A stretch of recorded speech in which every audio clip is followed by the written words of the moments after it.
അപ്പോൾ ലാസ്റ്റ് വീഡിയോയിൽ നമ്മൾ കളർ പേജ് ബേസിക് കവർ ചെയ്തിട്ടുണ്ടായിരുന്നു. പ്രൈമറി വീൽസ്, നോഡ്സ്, സ്കോപ്സ്, പിന്നെ ബേസിക് കളർ കറക്ഷൻ എങ്ങനെ ചെയ്യാമെന്ന് നോക്കി. നിങ്ങൾ ആ വീഡിയോ കണ്ടിട്ടില്ലെങ്കിൽ ആദ്യം ആ വീഡിയോ കാണാം. ഡിസ്ക്രിപ്ഷനിൽ ലിങ്ക് ഷെയർ ചെയ്യാം.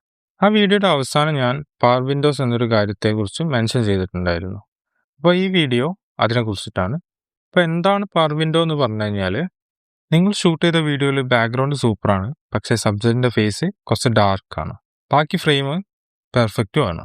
അപ്പോൾ പ്രൈമറി വീൽസിൽ ഇത് ഉപയോഗിച്ച് ഫിക്സ് ചെയ്യാൻ നോക്കിയാൽ മുഴുവൻ ഇമേജും അഫക്റ്റ് ചെയ്യും. അതിനൊരു സൊല്യൂഷനാണ് നമ്മുടെ പവർ വിൻഡോ എന്ന് പറയുന്നത്. ഇത് ഉപയോഗിച്ച് വീഡിയോയിൽ ഒരു ഷേപ്പ് ഡ്രോ ചെയ്യാം. ആ ഷേപ്പിൻ്റെ ഉള്ളിലുള്ള ഏരിയ മാത്രമാണ് എന്ത് ചെയ്യുക, ഗ്രേഡ് അഫക്റ്റ് ചെയ്യുക. സിമ്പിളായി പറഞ്ഞാൽ ഒരു മാസ്ക് പോലെയാണ്. നിങ്ങൾ ഡാമേജ് റിസോൾവിനോട് പറയാണ് ഈ ഭാഗം മാത്രം ടച്ച് ചെയ്യൂ, ബാക്കിയെല്ലാം അൺടച്ച്ഡ് ആയിട്ട് വിടൂ എന്നുള്ളത്. അപ്പോൾ അതാണ് ബേസിക് ഐഡിയ. ഇനി നമുക്കിതൊന്ന് പ്രാക്ടിക്കലായിട്ടൊന്ന് ചെയ്ത് നോക്കാം. അപ്പോൾ കളർ പേജിൽ ഇതാ ഇവിടെയായിട്ട് നമുക്ക് കാണാം വിൻഡോ എന്നുള്ളത്. ഇതാണ് നമ്മുടെ പവർ വിൻഡോ. അപ്പോൾ നമുക്ക് ഇവിടെ നോക്കുമ്പം ഒരു 5 ഷേപ്പ് കാണാൻ പറ്റുന്നുണ്ട്. ഒരു റെക്റ്റാങ്കിൾ കാണാൻ പറ്റും, ഒരു സർക്കിൾ കാണാൻ പറ്റും, പോളിഗൺ കാണാൻ പറ്റും, പിന്നെ കേർവ് കാണാൻ പറ്റും, ഏറ്റവും അവസാനമായിട്ട് എന്ത് ഒരു ഗ്രേഡിയനും കാണാൻ പറ്റും. അപ്പോൾ ഇതിലെ ഓരോ ഷേപ്പും നമ്മൾ ഓരോന്നിനു വേണ്ടിയിട്ടാണ് യൂസ് ചെയ്യുക. ഇപ്പോൾ റെക്റ്റാങ്കിൾ ആണെങ്കിൽ ഹൊറിസോണൽ, വിൻഡോസ്, ഫ്ലാറ്റ് ഏരിയാസിനൊക്കെ യൂസ് ചെയ്യും. സർക്കിൾ ആണെന്നുണ്ടെങ്കിൽ ഫേസ്, റൗണ്ട് ഒബ്ജക്ട്സ് ഇതിനൊക്കെ യൂസ് ചെയ്യും. ഇനി പോളിഗൺ ആണെങ്കിലോ കസ്റ്റം സ്ട്രേറ്റ് എഡ്ജ് ഷേപ്പ് ആയിട്ടുള്ളതിനും യൂസ് ചെയ്യും. ഇനി curve complex free form shapes ആണ്. അപ്പം ഇതൊക്കെ നമുക്ക് വഴിയെ നോക്കാം. ഏറ്റവും അവസാനമായിട്ടുള്ളത് ഗ്രേഡിയൻറ്റ്. ഈ സോഫ്റ്റ് ബ്ലെൻഡ് എഫക്റ്റ്, ഒരു എക്സാമ്പിൾ പറയുകയാണെങ്കിൽ നമ്മൾ സ്കൈയിൻ്റെ ഒക്കെ കളറൊക്കെ ചെയ്യാൻ വേണ്ടിയിട്ട് യൂസ് ചെയ്യും. നമുക്കിത് നോക്കാം. പക്ഷെ ബിഗിനേഴ്സ് കൂടുതലായിട്ടും യൂസ് ചെയ്യുന്ന 2 എണ്ണമാണ് സർക്കിളും റെക്റ്റാങ്കിളും. ഇതിൻ്റെ ഒക്കെ ഉപയോഗം എങ്ങനെയാണെന്ന് നമുക്കൊന്ന് നോക്കാം. ആദ്യം എന്ത് ചെയ്യാം, സർക്കിൾ യൂസ് ചെയ്യാം. ഇതിൽ നമുക്ക് ഈ ഒരു ലേഡിയുടെ ഫേസ് കുറച്ച് ഡള്ളായിട്ട് കാണാം. അപ്പോൾ നമ്മളിതിൽ സർക്കിൾ സെലക്ട് ചെയ്തു. ഇനി നമുക്കിതിൽ ഓരോന്നും എന്താണെന്നൊന്ന് നോക്കാം. ഇപ്പോൾ ഇവിടെ കാണുന്ന ഈ ഒരു ഇവിടേക്ക് വെക്കുമ്പോൾ കണ്ടില്ലേ ഒരു ഷേപ്പ്, നമുക്കിതിങ്ങനെ റൊട്ടേറ്റ് ചെയ്യാൻ പറ്റും. നമ്മുടെ ഷേപ്പ് എങ്ങനെയാണെന്ന് വെച്ചാൽ റൊട്ടേറ്റ് ചെയ്യാം. പിന്നെ നമുക്ക് ഇവിടെ ഈ ഒരു ബ്ലൂ കാണുന്ന ഇവിടേക്ക് വരുമ്പോൾ നമുക്കിത് ഇങ്ങനെ കണ്ടോ ഇങ്ങനെ സ്ട്രെച്ച് ചെയ്യാൻ പറ്റും. ഏത് ഭാഗത്തേക്ക് വേണമെങ്കിലും നമ്മളെ ആവശ്യത്തിനനുസരിച്ച് സ്ട്രെച്ച് ചെയ്യാൻ പറ്റും. ഇത് ഞാൻ ഇങ്ങനെ വെക്കുകയാണ്. നമുക്ക് ഇതിൽ ഫേസിലേക്കാണ് ഇത് വേണ്ടത്. അപ്പോൾ ഞാൻ ഇതിൽ ഫേസിൻ്റെ ഒരു ഷേപ്പിലേക്ക് ഇതൊന്ന് കൊണ്ടുവയ്ക്കുകയാണ്. പിന്നെ ഇതിൽ കാണുന്ന ഒരു ഈ ലാസ്റ്റ് കാണുന്ന ഈ റെഡ് കണ്ടില്ലേ, ഇത് നമ്മൾ ഇങ്ങനെ നീട്ടുമ്പോൾ ഇതാണ് നമ്മുടെ ഇതിൻ്റെ സോഫ്റ്റ്നെസ്. ഇവിടെ താഴെ കാണുന്ന സോഫ്റ്റ്നെസ് നോക്കിയേ, ഇവിടെ ഇങ്ങനെ ചേഞ്ച് ആവുന്നത് കാണാം, കണ്ടോ. ഇനി നമുക്കിത് ക്ലിയർ ആയിട്ട് കാണണമെങ്കിൽ ഇവിടെ കണ്ടില്ലേ ഈ ഹൈലൈറ്റ്സ് എന്ന് വെച്ച് കഴിഞ്ഞാൽ കണ്ടോ, നമ്മൾ യൂസ് ചെയ്ത ഭാഗം, നമുക്ക് വേണ്ട ഭാഗം ഒഴിച്ചിട്ട് നമ്മൾ ഇവിടെ സെലക്ട് ചെയ്ത ഭാഗം ഒഴിച്ചിട്ട് കാണുന്നുണ്ട്. നമുക്കിതിൻ്റെ തിരിച്ചാണ്, ഓപ്പോസിറ്റ് ആണ് കാണുന്നതെങ്കിൽ ഇവിടെ തിരിച്ചു വെച്ചാൽ കാണാം, കണ്ടോ. ഇവിടെ ഈ ഷേപ്പിൻ്റെ ഇവിടെ വന്നിട്ട് ഇൻവേർട്ട് തിരിച്ചു കൊടുത്തു കഴിഞ്ഞാൽ എന്താവും, നമുക്കിവിടെ കാണാൻ പറ്റും. അപ്പം നമ്മൾ തിരിച്ച് വീണ്ടും ഇവിടേക്ക് തന്നെ വരികയാണ്. നമുക്കിനി ഇപ്പോൾ ഈ ഷേപ്പ് ഇവിടെ കാണണ്ട എന്നുണ്ടെങ്കിൽ ഇതാ ഇവിടെ വന്നിട്ട് ഓഫ് ചെയ്താൽ അത് പോവുകയും ചെയ്യും. പക്ഷെ നമുക്കിതിപ്പം നിലവിൽ വേണം, പവർ വിൻഡോ കൊടുക്കുകയാണ്. ഷേപ്പൊക്കെ കറക്റ്റ് ഫേസിലേക്ക് കറക്റ്റ് വെച്ചിട്ട് നമുക്ക് നോക്കാം എന്താ ചെയ്യാന്നുള്ളത്. നമ്മൾ ആദ്യം ഇത് ഇതുപോലെ കറക്റ്റ് ചെയ്ത് വെക്കുക. തിരിച്ച് നമ്മൾ എന്ത് ചെയ്യുക, ഇവിടെ കളർ വീൽസിൽ തിരിച്ചു പോവുക. പ്രൈമറി കളറിൽ ഗാമ, ഇതാണ് നമ്മുടെ മിഡ് ടോൺ. അപ്പം എന്ത് ചെയ്യുക, ഇതൊന്ന് കുറച്ച് കൂട്ടി കൊടുത്തു കഴിഞ്ഞാൽ അതാകാം നമ്മുടെ ഫേസ് ഒന്ന് ബ്രൈറ്റായി വരും, കണ്ടോ, ബ്രൈറ്റായി വരും. ഇനി നമുക്കിതൊന്ന് കണ്ടോ, ഇതിൻ്റെ ആഫ്റ്ററും ബിഫോറും ഇവിടെ നമുക്ക് കാണാൻ പറ്റും. അപ്പോൾ ഇതാണ് ഒന്ന്. പക്ഷേ ഇതിൽ ഇനി കുറച്ചുകൂടി ചെയ്യാൻ പറ്റും. ഫോർ എക്സാമ്പിൾ ഞാൻ കാണിച്ചു തരാം. ഇപ്പം നമുക്ക് ഇതിലിപ്പം ഇപ്പോൾ ഈ ലേഡി നടന്നു പോകുന്ന ജസ്റ്റ് മൂവ്മെൻ്റ് ഉള്ളൊരു വിഷ്വലാണിത്. അപ്പം ഇതിൽ കണ്ടില്ല, നമ്മൾ ആ സെലക്ട് ചെയ്ത ഭാഗം കഴിഞ്ഞ് പോകുമ്പം ഇത് പോയി, ഫേസിൽ നിന്ന് പോയി. അപ്പോൾ ഈ ഏരിയയിൽ ഇവിടെ നിന്ന് പോകുമ്പോൾ ഇവിടെ ഫേസിലെ ബ്രൈറ്റ്നസ്സും പോയിട്ടുണ്ട്.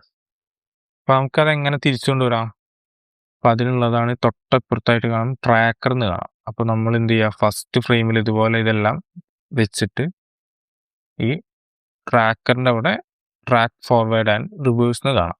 അതൊന്ന് ക്ലിക്ക് ചെയ്ത് കഴിഞ്ഞാൽ അവിടെ ഫേസിൻ്റെ അതിൻ്റെ കൂടെ തന്നെ ട്രാക്കായി, കണ്ടോ? ഇനി നമുക്കൊന്ന് നോക്കിയേ,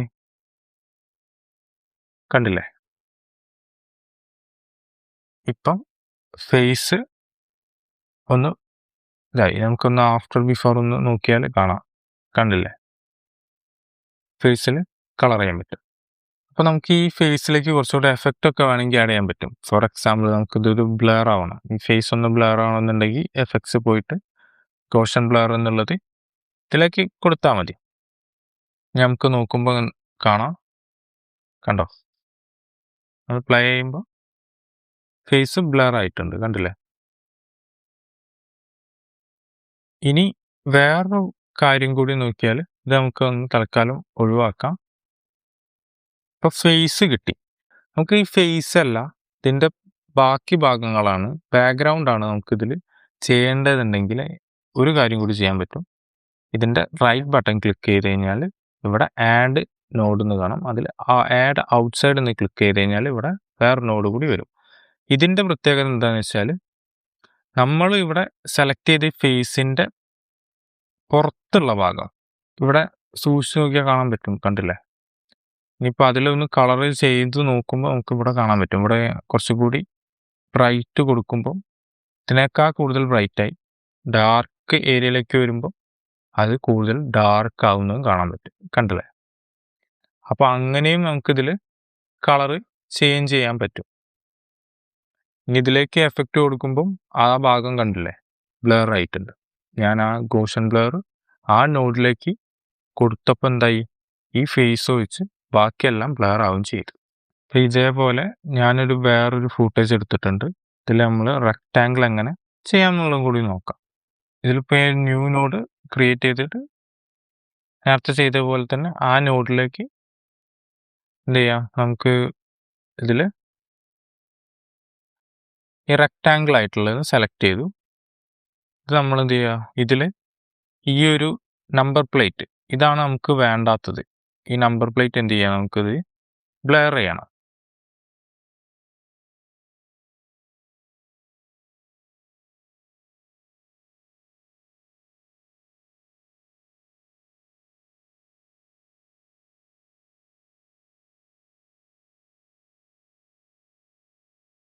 നമ്പർ പ്ലേറ്റിൻ്റെ ആ ഒരു സൈസിൽ ഇത് അഡ്ജസ്റ്റ് ചെയ്ത് വെച്ചു. നമുക്ക് അതിലേക്ക് ഒരു ഗോഷൻ ബ്ലർ ഇതുപോലെ ഒന്ന് ആഡ് ചെയ്ത് നോക്കാം. ബ്ലർ ആയിട്ടുണ്ട്, പക്ഷേ ഇനി നമുക്കിതൊന്ന് എന്ത് ചെയ്യണം, ഇതിങ്ങനെ വെച്ചാൽ ഇത് വർക്കാവില്ല. അപ്പോൾ ഒന്നുകൂടെ ട്രാക്ക് ഒന്ന് ചെയ്യാം. ഇപ്പോൾ നമുക്കിതൊന്ന് നോക്കിയാലോ, ഇത് ബ്ലർ ആയിട്ടുണ്ട്. ഒന്നുകൂടെ സ്ട്രെങ്ത് കൂട്ടി വയ്ക്കുന്നുണ്ട്. നമ്പർ പ്ലേറ്റ് ബ്ലറായി. അപ്പം നമുക്ക് നെക്സ്റ്റ് ഒന്ന് ഒരു സ്കൈ എങ്ങനെ ചെയ്യാമെന്നുള്ളത് നോക്കാം. അപ്പോൾ അതിൽ നമ്മൾ യൂസ് ചെയ്യുന്നത് ഗ്രേഡിയൻ്റ് ആണ്. രണ്ടാമത്തെ നോഡിൽ സെലക്ട് ചെയ്തിട്ട് നമ്മൾ എന്ത് ചെയ്യുക, അടുത്ത് ഗ്രേഡിയൻ്റ് സെലക്ട് ചെയ്തു. നമ്മൾ ഗ്രേഡിയൻ്റ് കൊടുക്കുമ്പോൾ ഇവിടെ കാണാൻ പറ്റും കുറച്ച് ഭാഗം ഗ്രേ കളർ കാണാം, കുറച്ച് ഭാഗം നമുക്ക് സ്കൈയും കാണാം. അപ്പം ഈ ഗ്രേ കാണുന്ന ഭാഗങ്ങൾ എന്ത് ചെയ്യും, എഫക്റ്റ് ചെയ്യില്ല. നമ്മൾ എന്ത് കൊടുത്താൽ എഫക്റ്റ് ചെയ്യില്ല. ഇപ്പം നമുക്കിതിലൊന്ന് നോക്കാം. നമുക്ക് എന്ത് ചെയ്യാം, ഒന്ന് ഡാർക്ക് ആക്കുമ്പോൾ കണ്ടില്ലേ, ഈ ഭാഗമാണ് ഡാർക്ക് ആവുന്നത്. ഇതൊന്ന് തിരിച്ച് കണ്ടില്ലേ, കേൾസ് മുകളിലേക്ക് ആക്കുമ്പോൾ ബ്രൈറ്റ് ആയി വരുമ്പോൾ മുകൾ ഭാഗമാണ് എന്ത് ഇവിടെ കാണുന്ന വിസിബിൾ ആവുന്ന ഗ്രേ ഭാഗം ഒഴിച്ച് വിസിബിൾ ആവുന്ന ഭാഗമാണ് അഫക്റ്റ് ആവുന്നത്. അപ്പം ഇങ്ങനെ നമുക്കിതിൽ ചെയ്യാൻ പറ്റും. ഇതിൽ ഒരു കളർ ചെയ്ത് നോക്കാം. കൂൾ കളർ ആഡ് ചെയ്യുമ്പോൾ എങ്ങനെയാ കണ്ടില്ലേ, ഒരു ബ്ലൂ കളർ ഇതിലേക്ക് ആഡ് ചെയ്തപ്പോൾ സ്കൈ കുറച്ച് ബ്ലൂ ആയി. നമുക്ക് ഇതിൻ്റെ ആഫ്റ്റർ ബിഫോർ നോക്കുമ്പോൾ ഇങ്ങനെയാണ് കിട്ടുക, കണ്ടില്ലേ. നമുക്കിതൊന്ന് തിരിച്ചു നോക്കിയാലോ.